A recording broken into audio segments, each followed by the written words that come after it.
Good evening all. எல்லாரும் எப்படி இருக்கீங்க? எப்படி படிச்சுட்டு இருக்கீங்க? நம்ம எல்லாரும் கம்பைன் ஸ்டடி பண்ணலாம் அப்படின்னு சொன்னதில் வந்து நிறைய பேர் வந்து ஆர்வமாக ரிப்ளை பண்ணியிருக்கீங்க. அதில் சிலர் வந்து நான் பண்ணுற ரிப்ளை எல்லாமே கண்டினியூஸாக பார்த்துட்டே இருக்கிறீங்க. சிலர் வந்து நான் கண்டிப்பாக ரிப்ளை கமெண்ட்லேயே வந்து போட்டிருப்பேன். உங்கள் கமெண்ட்டுக்கு கீழே என்னுடைய மெயில் ஐடி கொடுத்துருக்கேன். அதை பார்த்துட்டு நீங்கள் எனக்கு மெயில் பண்ணிடுங்க.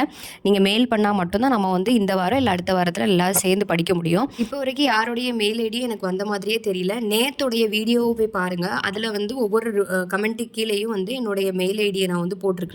அதனால் அந்த மெயில் ஐடியை பார்த்துட்டு நீங்கள் எனக்கு மெயில் போட்டிங்க அப்படின்னா கண்டிப்பாக இன்றைக்கி நைட்டே உங்களுக்கு நான் ரிப்ளை பண்ணிடுவேன். இன்றைக்கி என்னுடைய ஸ்டடி டே வந்து கொஞ்சம் லேசியாக தான் இருந்தது. அதனால் ஆல்ரெடி படித்ததை மட்டும் படிக்கணும் அப்படிங்கிறதுக்காக காலையிலே ஒரு 6 o'clock தான் எழுந்திரிச்சேன். பிகாஸ் என்னால் சீக்கிரமாக எந்திரிக்க முடியல. பிகாஸ் பையன் நைட்டு ஃபுல்லாக தூங்கவே இல்லை, மேக்ஸிமம் முழிச்சே தான் இருந்தான். அதுக்காக நம்ம படிக்காமல் விட்டுறக்கூடாதே, இல்லைனா காலையில் எந்திக்கிற பழக்கத்தை விட்டுறக்கூடாதுங்கிறதுக்காக தான் இன்றைக்கி வந்து 6 மணிக்கு எந்திரிச்சாலும் கொஞ்சம் கொஞ்சம் படிக்க ஆரம்பிச்சு. நான் இன்றைக்கி வந்து ஃபுல்லாகவே ப்ரொஃபஸர் அகாடமியில் உள்ள ரெக்கார்டட் கிளாஸில் வந்து சைக்காலஜி தான் பார்த்துட்டு இருந்தேன். இந்த வீடியோவில் சைக்காலஜியில் கொஞ்சம் ஈஸியாக மார்க் கெயின் பண்ணுறது எப்படிலாம் பண்ணலாம் அப்படிங்கிற என்னுடைய ஐடியாஸையும் பெர்ஸ்பெக்டிவும் உங்களுக்கு ஷேர் பண்ணியிருக்கேன். கண்டிப்பாக பாருங்கள். இதை யூஸ் பண்ணி நீங்களும் நல்ல மார்க்ஸ் எடுக்கலாம். சைக்காலஜி வந்து வைடான புக்ஸ்லேருந்து கொஸ்டின் கேட்குறதுனால எப்போவுமே வந்து சிலபஸை கையில் எடுத்து வச்சுக்கோங்க. சிலபஸில் மெயினாக ஃபோக்கஸ் பண்ண வேண்டியது தியரிஸ் தான்.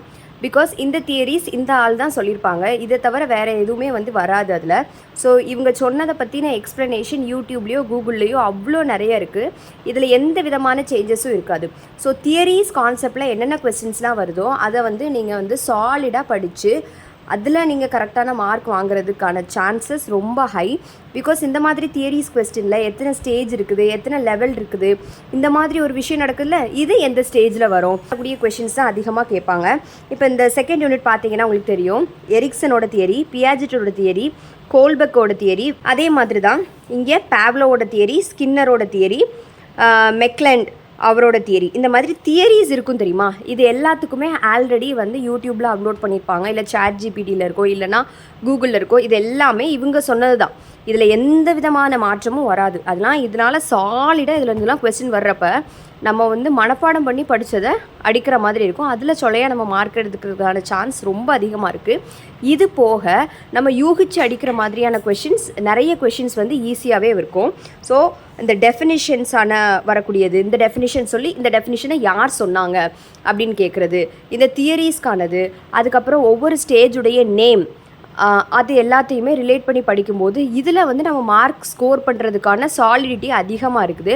கெஸ் பண்ணி ஃப்ளூக்கில் அடிக்கிறத விடையும் இந்த மாதிரி தியரிஸை நம்ம படிச்சுட்டு போய் மறக்காமல் ஆல்ரெடி நமக்கு தான் ஹார்ட்டில் மெமரைஸ் ஆகிருக்கும் போது நம்ம டேரெக்டாக பார்த்த உடனே டக்குனு டிக் அடிச்சுட்டு அதில் மார்க்கை வாங்கிட்டு போயிட்டே இருக்கலாம். அதனால் சைக்காலஜியை பொறுத்த லெவலில் யாருமே பயப்பட வேண்டாம். இந்த மாதிரி இதெல்லாம் படிக்கும்போது வந்து ஓரளவுக்கு நமக்கு மார்க் கிடைக்குங்கிற கான்ஃபிடன்ஸ் நமக்கே இருக்கும். சிலர் சொல்லுவாங்க, சைக்காலஜி நீங்கள் என்ன படித்தாலும் உங்களுக்கு அதில் புக்கிலேருந்து வரவே போகிறது கிடையாது, அதனால் நீங்கள் சைக்காலஜி ஒமிட் பண்ணிவிட்டு மற்ற மேஜர் எல்லாத்தையும் படிங்க அப்படின்னு சிலர் கைட் பண்ணுவாங்க. அந்த மாதிரி ஒப்பீனியனுக்குள்ளே போகாதீங்க. மற்ற சப்ஜெக்ட்டும் படிங்க, எல்லா சப்ஜெக்ட்டுமே படிங்க. எல்லா சப்ஜெக்ட்டையும் டெய்லி டச் பண்ண தான் உங்களுக்கு ஒவ்வொரு சப்ஜெக்ட்லேயும் என்னென்ன ஐடியா இருக்குங்கிறதே உங்களுக்கு புரிய ஆரம்பிக்கும். இப்போ சைக்காலஜி கடைசி வரை கஷ்டம்னு ஒதுக்கி வச்சுருந்தோன்னா கஷ்டம் தான். அப்படியே ஒதுக்கி வச்சுட்டு இன்னொருத்தவங்க உங்களை மாதிரியே சைக்காலஜியில் கான்சென்ட்ரேட் பண்ணி மார்க் கெயின் பண்ணுவாங்க.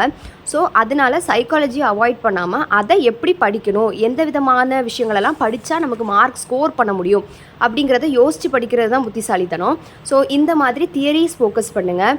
அது மட்டும் இல்லாமல் டெஃபினிஷன்ஸ் ஃபோக்கஸ் பண்ணுங்கள். அந்த கான்செப்டை நல்லா தெரிஞ்சு வைங்க. முதல்ல சிலபஸ் டவுன்லோட் பண்ணுங்கள், கூகுளில் டவுன்லோட் பண்ணுங்கள். அப்படி இல்லாட்டி ஒரு ப்ரௌசிங் சென்டரில் போய் கொடுத்து டவுன்லோட் பண்ணி வச்சு என்னென்ன படிக்கிறீங்களோ அது எல்லாத்தையுமே டிக் போட்டு படிங்க. அதுக்கப்புறம் ப்ரீவியஸ் இயர் கொஷின் பேப்பர் நிறைய வந்து சால்வ் பண்ணி பாருங்கள்.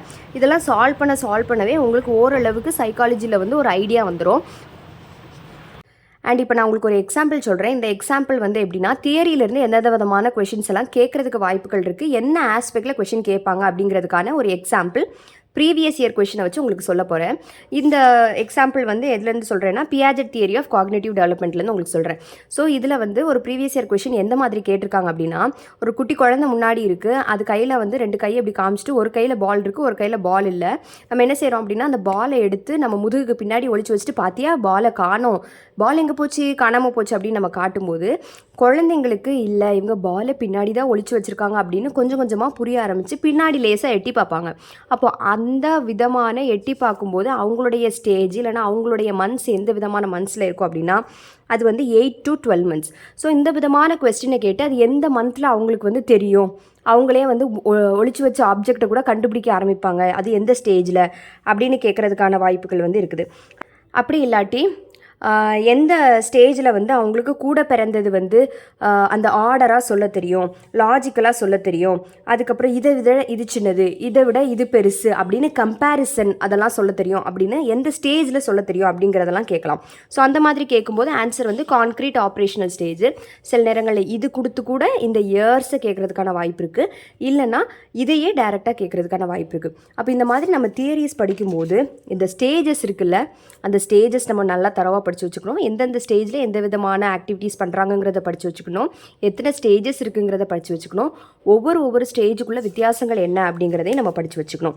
சில இது வந்து நமக்கு புரிகிற மாதிரி தமிழில் கூட நீங்கள் எழுதி வச்சு படிச்சுக்கோங்க. பிகாஸ் சைக்காலஜி நம்ம நல்லா புரிஞ்சால் மட்டும்தான் நம்மளால் கொஸ்டின் பேப்பரில் வந்து ரெப்ரசன்ட் பண்ண முடியும்.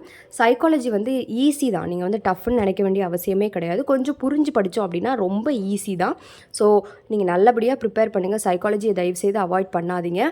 சைக்காலஜிலையும் நம்ம நல்ல மார்க் வாங்கலாம் அப்படின்னு நினச்சிட்டு மனசில் வந்து படிச்சிடலாம், நம்ம கண்டிப்பாக சைக்காலஜியில் மார்க் வாங்கிடலாம் அப்படிங்கிற எண்ணத்தோடையே நீங்கள் படிங்க, உங்களால் கண்டிப்பாக பாஸ் ஆக முடியும். இந்த வீடியோ உங்களுக்கு பிடிச்சிருக்கும் அப்படின்னு நினைக்கிறேன். கண்டிப்பாக சேனலை சப்ஸ்கிரைப் பண்ணுங்கள், ஒரு லைக் பண்ணிடுங்க. கண்டிப்பாக நாளைக்கு நெக்ஸ்ட் வீடியோவோட வரேன். Thank you, have a good day.